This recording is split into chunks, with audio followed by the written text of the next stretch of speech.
Hello and welcome everyone to the next part of the master budgeting problem 7.20 यो भिडियोमा हामीले बनाउँछौं cost of goods sold budget cost of goods sold भनेको कुनै पनि नयाँ खालको बजेट हैन यो हामीले गरिरहेकै बजेट बजेटेड इन्कम स्टेटमेन्टको एउटा पार्ट मात्रै हो बजेटेड इन्कम स्टेटमेन्ट हामी जसरी सेल्स रेभेन्यूबाट कस्ट अफ गुड्स सोल्स गर्दाखेरि एउटा अमाउन्ट निकाल्थ्यो त्यही कस्ट अफ गुड्स हामी छुट्टै निकाल्छौं र बजेटेड इन्कम स्टेटमेन्टमा त्यही अमाउन्ट मात्र लगाएर राख्छौं कस्ट अफ गुड्स सोल्स कसरी निस्किन्छ भन्दा कस्ट अफ प्रोडक्सन निकाल्छौं र कस्ट अफ प्रोडक्सन जुन हाम्रो निस्किन्छ त्यसमा हामीले एड ओपनिङ स्टक र लेस क्लोजिङ स्टक त्यो पनि फिनिश गुड्स को राखेपछि हाम्रो कस्ट अफ गुड्स सोल्स आउँछ कस्ट अफ गुड्स सोल्स निकाल्न पहिला के गर्छौं हामी यहाँनिर डाइरेक्ट मटेरियल पनि ए को मात्र राख्छौं डाइरेक्ट मटेरियल ए को भनेको जहिले पनि हाम्रो प्रोडक्सन युनिट कति भएको छ 3 मन्थ्स को मा प्रोडक्सन भनेको 30 22 र 28 गरी 80000 युनिट्स प्रोड्युस भएको छ इन्टु अनि हाम्रो मटेरियल कस्ट पर युनिट कति हो त एउटा युनिट बनाउनलाई 2 युनिट मटेरियल चाहिन्छ र एउटा युनिटको 2 रुपैयाँ भनेपछि 2 * 2 4 यो राखौं यो भनेको 1,60,000 ठिकै छ त्यसपछि डाइरेक्ट मटेरियल फेरि बी को पनि 80000 युनिट हुन्छ हाम्रो प्रोडक्सन युनिट चेन्ज हुँदैन है बी को लागि चाहिँ एउटा युनिट बनाउनलाई 3 रुपैयाँ लाग्छ रे 3 युनिट्स लाग्दो रहेछ र मटेरियल्स अनि एउटा र मटेरियल को चाहिँ 1 रुपैयाँ पर्छ भनेपछि यसको 3 नै भयो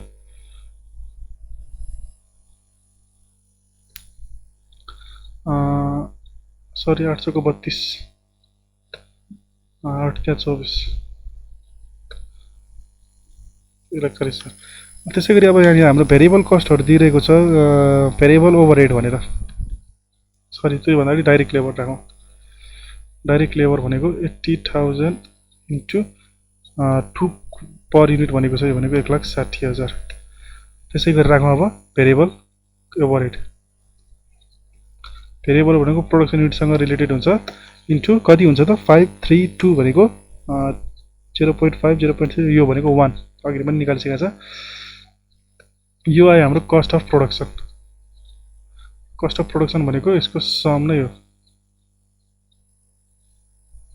यसको सम नै हो तर यहाँ हामी के एउटा लेख्नु पर्ने कुरा के छ भने 80000 इन्टु यो माथिदेखि जोड्दै हुन्छ 4 + 3 7 + 2 9 + 1 10 र यसलाई हामी केसँग ट्याली गर्छौं भनेको थिएँ मैले लास्ट भिडियो प्रब्लम 7.17 मा भनेको थिएँ यसलाई हामी ट्याली गर्छौं एसेट साइडमा रहेको फिनिश गुड्स को cost of goods sold per unit त्यो हामीलाई 2,40,000 दिइरहेको छ क्वेशनमा र युनिट्स दिएको छैन युनिट्स हामी निकालेको थियौ हैन कसरी निकालेको थियो युनिट्स फिनिश गुड्स को युनिट्स कति कसरी आयो थियो 80% अफ नेक्स्ट मन्थ सेल्स भनेर 24000 युनिट्स निकालेको थियो हो त्यो 24000 युनिट्स 2,40,000 लाई 24000 हामीले डिभाइड गर्दियो भने कति आउँछ 10 हो हामीले बेच्ने सामानको कस्ट चाहिँ 10 रुपैयाँ रहेछ तर सेलिङ प्राइस चाहिँ 12 रुपैयाँ रहेछ हो यो मिलेको नमिलेको यहाँबाट ट्याली गर्यो भने we will be more secured in our एक्जाममा चाहिँ एकदम सेक्युर्ड भएर हामीले प्रब्लम सल्भ गर्न पाइन्छ अब यसमा यो हाम्रो सबै एक्सपेन्सेस जोडेको भएर हामी ओपनिङ स्टक छ भने एड गर्छौं क्लोजिङ स्टक छ भने लेस गर्छौं add opening stock of finished goods less closing stock of finished goods मैले के देखिरहेको थिएँ भने यसमा ओपनिङ स्टक र क्लोजिङ स्टक एउटै थियो जस्तो लागेको थियो मलाई हो ओपनिङ स्टक र क्लोजिङ स्टक फिनिश गुड्स को 24,000 छ ल भनेपछि नो चेन्ज हुन्छ तर देखाइदियो भने राम्रो हैन र 24,000 * 10 24,000 * 10 देखाइदिनु है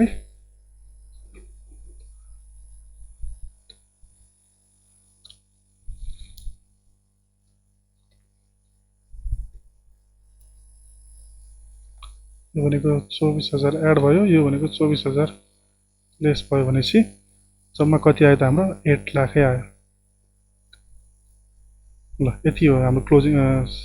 यो यता राखौं ल कस्ट अफ गुड्स सोल्ड भनेर हाम्रो 8 लाख नै आयो र 8 लाख हाम्रो कस्ट अफ गुड्स सोल्ड आयो भनेपछि अब हामीले बजेटेड इन्कम स्टेटमेन्टमा फेरि यो कस्ट अफ गुड्स सोल्ड बनाएर बस्दैन अब हामी 5 नम्बरको लागि budgeted income statement for the first 3 months of 2018 भनेर सेल्स लेख्छौँ पहिला सेल्स भनेको हाम्रो टोटल सेल्स 3,60,000 3,60,000 30 भनेको कति तिनटै जोड्दिनु है वैशाख जेठ असारको तिनटै जोड्दा कति हुन्छ इज इक्वल्स टु सम वैशाख जेठ असारको सम गरिदिउँ ल 9,60,000 यसमा लेस गर्छौँ के भन्दा कस्ट अफ गुड्स सोल्ड अघि नै निकालेको सजिलो भयो त्यो भनेको 8 लाख छ यो आयो ग्रस प्रफिट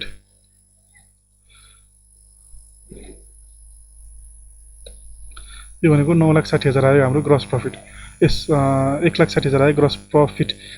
प्रफिटमा अब हामी अपरेटिङ एक्सपेन्सेसहरु घटाउँछौँ अपरेटिङ एक्सपेन्सेसहरु के छ त हाम्रो जुन हाम्रो भेरिएबल कस्ट त घटाइसक्यो फिक्स्ड कस्टहरु छ नि हाम्रो हो नि हैन फिक्स्ड कस्ट छ कति भन्दाखेरि पर मन्थ 30,000 को फिक्स्ड कस्ट छ भने चाहिँ fixed cost per month 30,000 into 3 भनेको 90,000 फिक्स्ड कस्ट छ अरु कस्ट भनेको इन्ट्रेस्ट पनि तिरेको छ हामीले इन्ट्रेस्ट भनेर कति तिरेको छौं 700 रुपैयाँ तिरेको थियो हो 700 रुपैयाँ तिरेको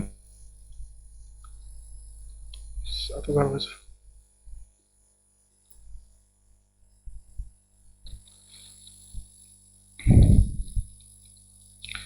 अरु केही कस्टहरु छ हाम्रो अरु केही कस्टहरु छैन भने यसलाई टोटल गर्दियौ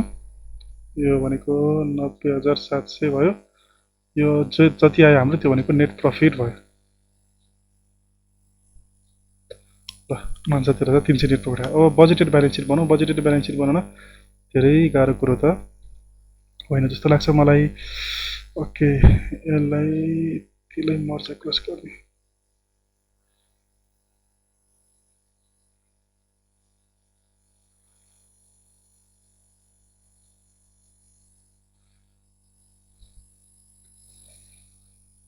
त्यसलाई मर्ज क्लोज गर्दियौ बजेटेड ब्यालेन्स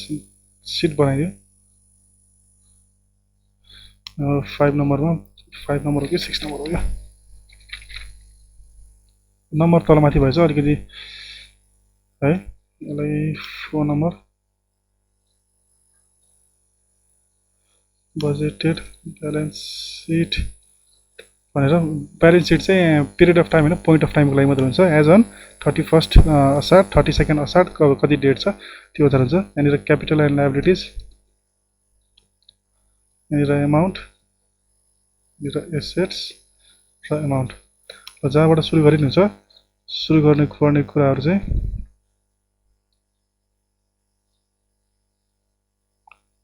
ब्यालेन्स सिटमा जे आइटम छ त्यो मात्र राख्ने हो अरु केही गाह्रो कुरो होइन है ल एकाउन्ट्स पेएबल क्यापिटल एन्ड लायबिलिटीजबाट सुरु गरौँ एकाउन्ट्स पेएबल यो हाम्रो क्वेशनमा दिएको एकाउन्ट्स पेएबलको अमाउन्ट तिरिसकेको छौं नयाँ एकाउन्ट्स पेएबल आछ त्यो नयाँ एकाउन्ट्स पेएबलको अमाउन्ट कति छ त भन्दा यहाँ माथि हेरौँ 2,38,000 त्यसैगरी liabilities and direct and indirect expenses शेष भनेर माथि हेरौँ कति छ तपाईहरुको कपी पल्टाउनु पर्ने हो र मेरो माथि स्क्रोल गर्नु छ त्यो भनेको 53,000 म्यानुफ्याक्चरिङ एक्सपेन्सेसमा छ है हामीले 53,000 त्यसैगरी अर्को डाइरेक्ट आउटस्ट्यान्डिङ वेजेस भनेर लेखौँ न वेजेस भनेको 56,000 छ माथि त्यसैगरी अर्को इक्विटी क्यापिटल इक्विटी क्यापिटल भनेको 4 लाख त्यसैगरी रिटेन्ड अर्निङमा चाहिँ एड पनि गर्नुपर्छ नयाँ है रिटेन्ड अर्निङ यसमा छ 1,53,000 यसमा एड गर्छौं हामी करेन्ट इयर प्रफिट 69,300 यो गर्दाखेरि कति आउँछ कस्ट 1,53,000 प्लस 69,300 गर्यो यति आयो 2,22,300 यो सम गरौँ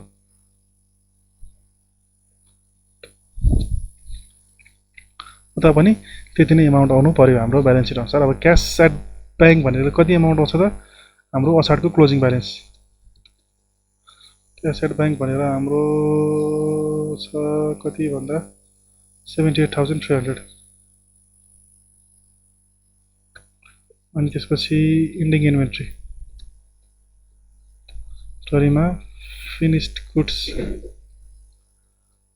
गुड्स को इन्भेन्ट्री भनेको हामीले 24,000 हो इन्टु 10 पर युनिट नै हो है 2,40,000 यही त राख्ने हो यो हाम्रो कस्ट अफ गुड्स जति लेखेर चाहिँ त्यतिको राख्ने हो कि इन्डिङ इन्भेन्ट्री 2,40,000 माइनस कस्तो बिगारेको छु मैले भने ल त्यसपछि यो र मेटेरियल्सको लागि चाहिँ हामीले मेटेरियल्स कन्जम्पसन बजेटमा पनि बनाएको थियो मेटेरियल्स ए को कति छ मेटेरियल्स बी को कति छ मेटेरियल बी मेटेरियल ए को कति छ भन्दाखेरि मेटेरियल ए को लागि क्लोजिङ स्टक हेर्नु छ मेटेरियल ए को लागि क्लोजिङ स्टक भनेको 1,02,000 यो मेटेरियल बी रहेछ सरी 1,02,000 इन्टु 1 र 68,000 इन्टु 2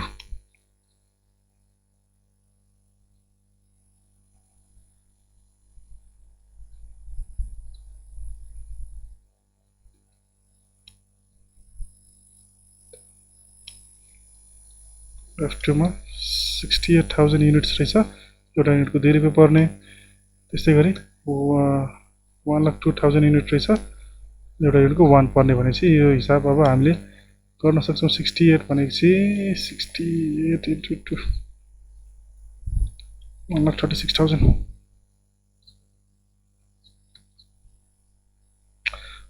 त्यस्तै गरी अर्को अकाउन्ट रिसिभेबलको अमाउन्ट अकाउन्ट रिसिभेबलको अमाउन्ट भनेको हामीसँग कति छ अकाउन्ट रिसिभेबलको अमाउन्ट भनेको दुईटा जोड्नु पर्यो 72 र 36 जोड्दा 1,08,000 त्यस्तै गरी अब फिक्स्ड एसेट्समा नयाँ छ हामीसँग है नयाँ आएको छ 1,20,000 एड न्यू 1,20,000 लेस डेप्रिसिएसन कति छ त भन्दा 5,000 महिनामा डेप्रिसिएसन हुन्छ 3 महिनामा 15,000 डेप्रिसिएसन भयो भनेपछि 3,05,000 ल यसको सम गरौँ